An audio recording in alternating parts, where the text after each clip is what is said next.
అందరికీ శుభోదయం. నా పేరు కే అక్షయ్. నేను 8వ తరగతి చదువుతున్న విద్యార్థిని. నేను ఇప్పుడు మొదటి పాఠం త్యాగనిరతి కవి నన్నయ్య అతను రచించిన పద్య భావం గురించి చెప్పబోతున్నాను.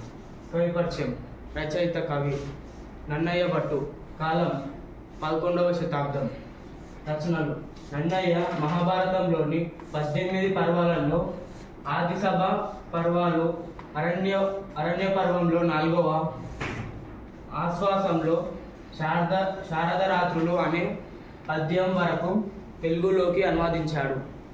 శైలి.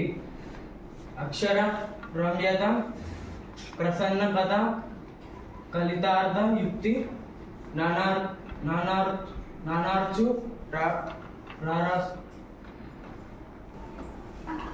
శైలి. అక్షర రమ్యత, ప్రసన్న కథ, కలితార్థ యుక్తి, నానార్చి ప్రార్థ సుక్తి, నిధిత్వం. ఇతని పద్యం.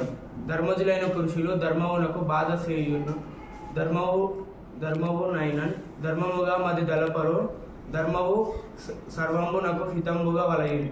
ఈ పద్యం యొక్క భావం. ధర్మం తెలిసిన వారు ధర్మానికి కీడు చేసే ఎటువంటి ధర్మం అయినా సరే మనసులో ధర్మం అని తలుచుకోరు.